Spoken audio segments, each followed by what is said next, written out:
Selamat pagi pemirsa, apa kabar Anda di pagi hari ini? Senang sekali saya Graciela Taime dapat menjumpai Anda dalam Berita Papua. Sejumlah informasi menarik dan teraktual telah berhasil dirangkum tim redaksi kami. Berikut 3 berita utama hari ini.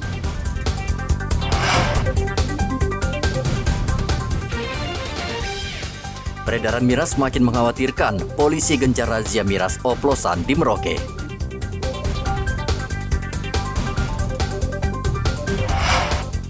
Tidak pernah bertugas berbulan-bulan, 2 polisi dipecat.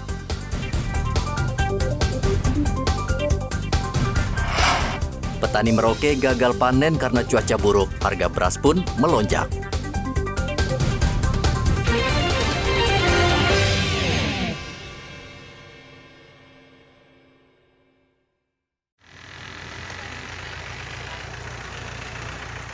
Peredaran miras lokal atau yang biasa disebut Sopi di Merauke masih marak. Dampak kriminal yang ditimbulkan juga semakin mengkhawatirkan, seperti penganiayaan, penghadangan, bahkan pelecehan seksual. Kepolisian sektor Kota Merauke seringkali melakukan razia, namun masih banyak minuman keras Sopi beredar. Senin kemarin, polisi kembali menggelar operasi miras di Jalan Ampera 4 dan Nusa Barong. Kawasan ini dikenal pusat peredaran Sopi secara terselubung di Merauke. Dalam razia itu, polisi menemukan puluhan botol miras yang sengaja disembunyikan di rerumputan. Polisi langsung membawa miras lokal tersebut untuk dimusnahkan. Dari 2 tempat tersebut kami mendapatkan Milo sebanyak 50 botol.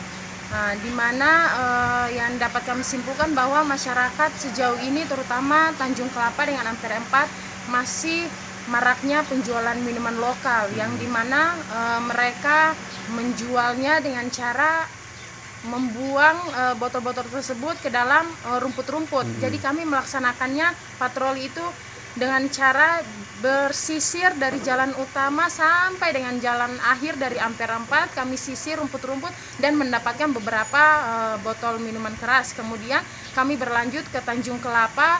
Hal yang sama pun demikian terjadi. Di rumput-rumput juga mereka penjual membuangnya karena apabila diketemukan dengan kami itu mereka semua tidak ada yang memberitahukan bahwa ini milik kami, tapi malah menghindar. Dan semua kalau mau dibilang memang jiwa korsa mereka kuat. Karena kenapa saya bilang jiwa korsa mereka kuat? Karena setiap ditemukan mereka menyangkal dan mati-mati tidak mau kasih tahu ke kami bahwa tempat produksinya di mana. Kemudian kami interogasi pun sama halnya tidak akan mereka sampaikan. Hingga saat ini belum ada cara yang efektif untuk memberantas peredaran miras Sopi di Merauke. Berkali-kali dilakukan razia, namun tetap saja miras jenis ini beredar. Tidak sedikit kecelakaan lalu lintas yang menyebabkan nyawa melayang akibat pengendara menenggak Sopi. Muhammad Ridwan melaporkan dari Merauke, Papua Selatan.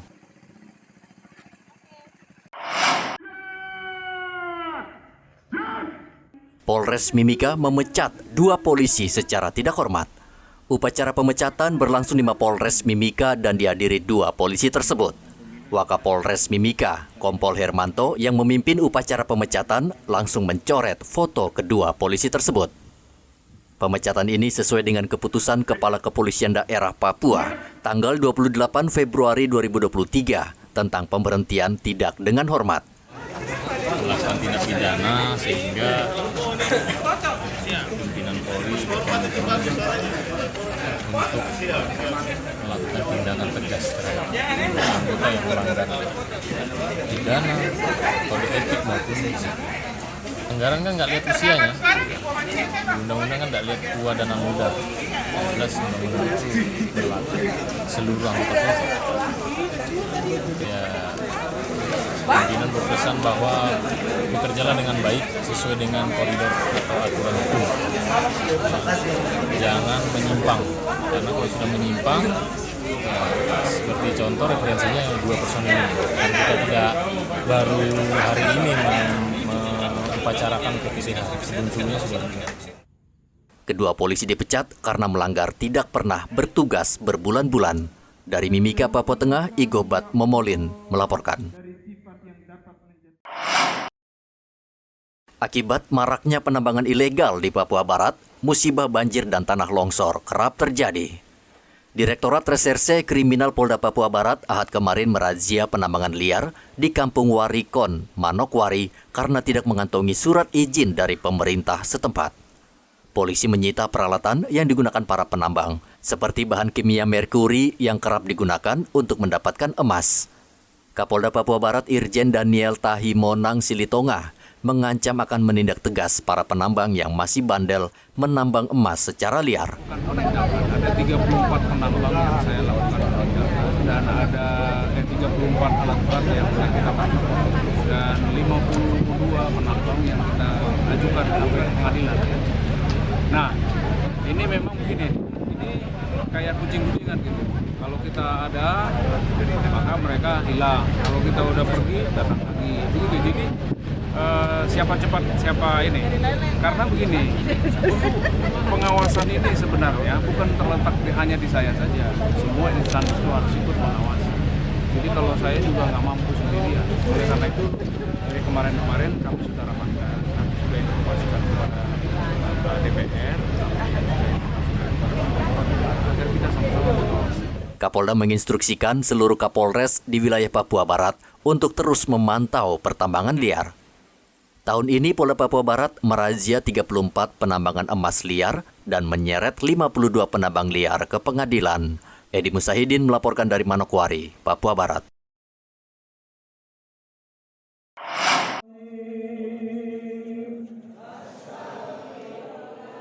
...584 jemaah haji asal Provinsi Papua yang tergabung dalam kelompok terbang atau kloter 7 dan 8... Ahad kemarin bertolak menuju Madinah, Arab Saudi... dari Asrama Haji Sudiang, Makassar. Para jemaah haji dilepas Kakanwil Kemenak Provinsi Papua... dengan menyerahkan lambang negara kepada Ketua Kloter 7 dan 8 di embarkasi Makassar.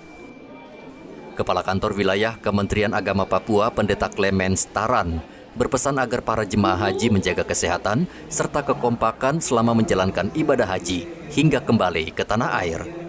Jemaah dengan sangat gembira, wajah mereka ceria dan bersukacita untuk menjalankan ritual ibadah, terutama menunaikan ibadah haji. Dan memang ada kondisi-kondisi lain yang mengikuti, tapi itu sifatnya pribadi dan tidak terlalu terlihat.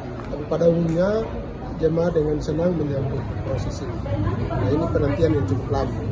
Jadi secara umum, jemaah di kloter 7 dan kloter 8 mereka siap untuk berangkat menuju Pak, berapa sih Pak jumlahnya Pak jemaahnya Pak untuk kloter 8 ini? Kloter 8 388. Itu terdiri dari daerah mana saja Pak di Papua? Kota Jayapura, Kabupaten Jayapura, Kabupaten Jayujaya, Kabupaten Waropen, Kabupaten Sarmi, dan Kabupaten Paniai. Kloter 7 merupakan kloter campuran jemaah haji asal Papua dan Sulawesi Selatan. Mereka berjumlah 196 orang. Sedangkan kloter 8 seluruhnya adalah jemaah haji asal Papua dengan jumlah 388 orang. Provinsi Papua dan setanah Papua dalam hal ini terbagi menjadi 3 kloter.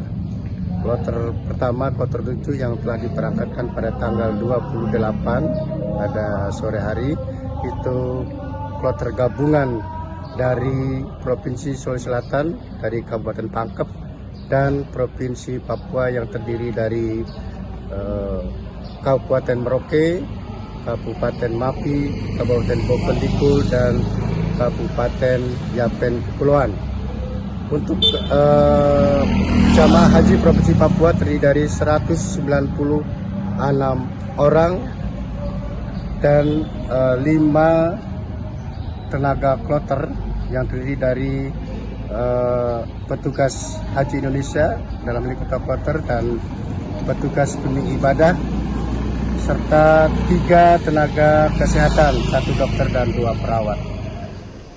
Jemaah haji kloter 7 berasal dari Kabupaten Merauke 122 orang, Kepulauan Yapen 38 orang, Mapi 16 orang, dan Bovendigul 19 orang, dan didampingi 1 orang pegawai Kemenak. Sedangkan kloter 8 yang berjumlah 388 orang berasal dari Kota Jayapura sebanyak 284 orang, Kabupaten Jayapura 45 orang, Jayawijaya 39 orang, Waropen 8 orang, Sarmi 5 orang, dan Paniai 3 orang. Menurut catatan Kemenak Papua, usia tertua jemaah haji asal Papua tahun ini berusia 90 tahun dan termuda berusia 20 tahun. Dari kota Jayapura, Papua, Hendra melaporkan.